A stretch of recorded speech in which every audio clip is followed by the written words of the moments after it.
saya kecil juga saya sering lihat. Kenapa sih itu jalan habis dibenerin besok digali? Yang gali Telkom. Gak lama ditutup, digali lagi. Yang gali PLN. Gak lama digali lagi, yang gali PDAM. Jadi akhirnya digali dan kemudian menjadi rusak dan dibiarkan. Nah, sedangkan itu kan pasti menggunakan, ngebangun awalnya kan pasti menggunakan anggaran yang bersumber dari pajak yang kita bayarkan. Kok masih terjadi gitu kan? Nah, ini memang menjadi catatan kami juga bahwa masyarakat mengeluhkan masih tumpang tindihnya kegiatan pembangunan yang mengakibatkan sesuatu yang udah bagus jadi rusak. Sehingga perlunya koordinasi, perlunya kewenangan mengelola jalan itu benar-benar dimanfaatkan. Insya Allah Pak, kalau ada temuan seperti itu, tolong laporkan ke saya juga, WA aja melalui Pak Sulis, ya, atau Pak Haji nanti bisa minta nomornya, WA, saya akan tindak langsung Pak. Sambil saya belajar juga, itu kenapa bisa terjadi.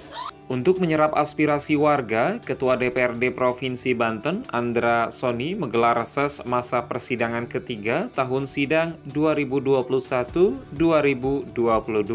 Kali ini kegiatan reses digelar di lingkungan Larangan RT 02 RW 10, Kelurahan Larangan Indah, Kecamatan Larangan, Kota Tangerang pada Jumat 29 Agustus 2022.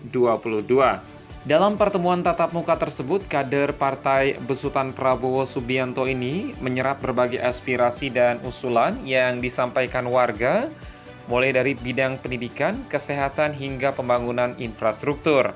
Masyarakat yang hadir dalam kesempatan tersebut berharap apa yang telah disampaikan dapat dicarikan solusinya agar bisa dianggarkan pada tahun berikutnya.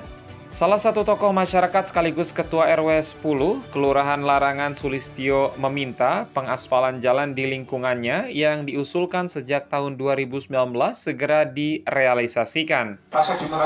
Saya selalu menanyakan masalah jalan ini kapan mau diaspal, sampai berani-beraninya SMS sama Pak ini udah langsung. Kapan Pak ini? Soalnya kita waktu ngajuin udah dari tahun 2019 sebelum COVID ya. Selain itu, pada kesempatan reses tersebut, Sulistyo meminta pentingnya penerangan dan perbaikan PJU, perbaikan drainase, perbaikan posyandu, dan pelebaran kali kecil yang menyempit agar tidak terjadi banjir.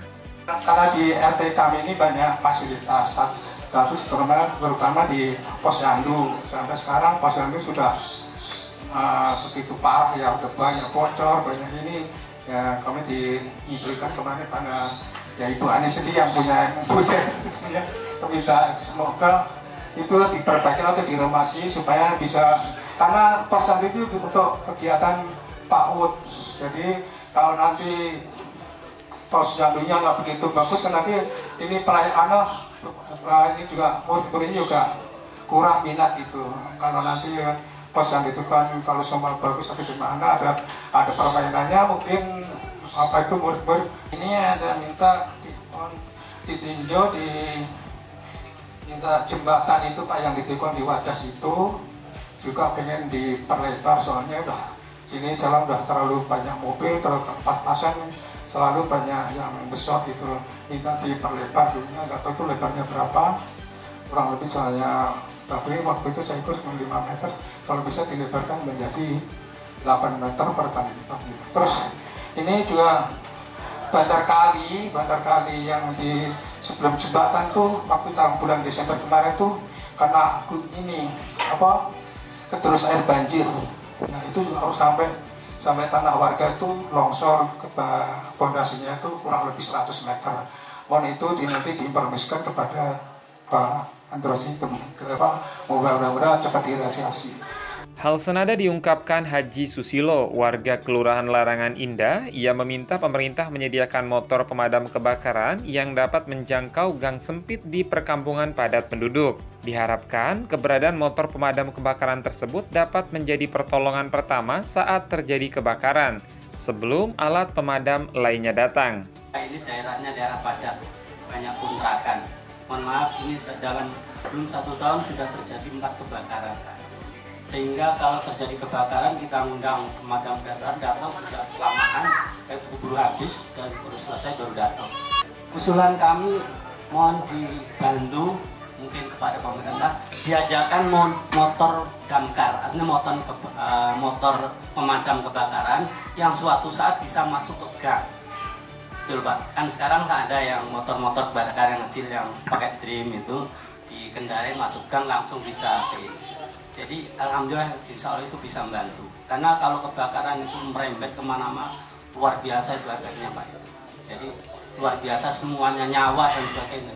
Kalau itu terrealisasi insya Allah membantu. Sementara itu, terkait banyaknya jalan rusak karena sering adanya proyek penggalian, Sulis meminta pemerintah secara ketat mengawasi secara ketat perizinan tersebut. Kami sering melihat bahwa jalan itu sudah diperbarui, sudah bagus, sudah aspal, tapi ada izin penggalian, pasang kabel dan sebagainya. Setelah itu rusak, tidak dibetulkan kembali. Bahkan sepanjang trotoar, sepanjang kastin itu dibuka nggak dikembalikan lagi. Itu kan anggaran pemerintah, sehingga yang untung proyek kan gitu kan. Kemudian yang terjadi ini kan masyarakat mau lewat itu mobilnya ya jeblong dan sebagainya. Menanggapi usulan dan aspirasi itu, Andra Soni yang juga Ketua DPRD Provinsi Banten mengatakan akan menyerap seluruh aspirasi warga dan diperjuangkan, serta menyampaikan kepada instansi terkait untuk segera ditangani dan direalisasikan.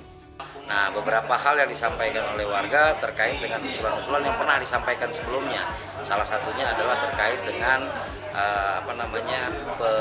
pembangunan jalan ya, jalan di lingkungan yang memang telah pernah disampaikan sejak tahun 2019. Namun informasi yang saya terima sebagian itu sudah terakomodir dalam APBD murni tahun 2022. Tapi karena memang jalannya lumayan panjang, itu juga akan saya usulkan di perubahan ini, dan itu yang disampaikan oleh warga tadi terkait dengan jalan Sunan Kalijaga di wilayah RW 10 Kelurahan Larangan Indah.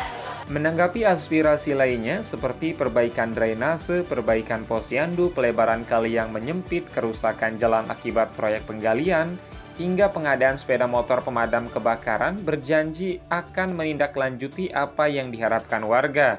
Andra berjanji akan membawa dan membahas usulan dan aspirasi warga agar dapat menjadi program prioritas pembangunan di tahun yang akan datang.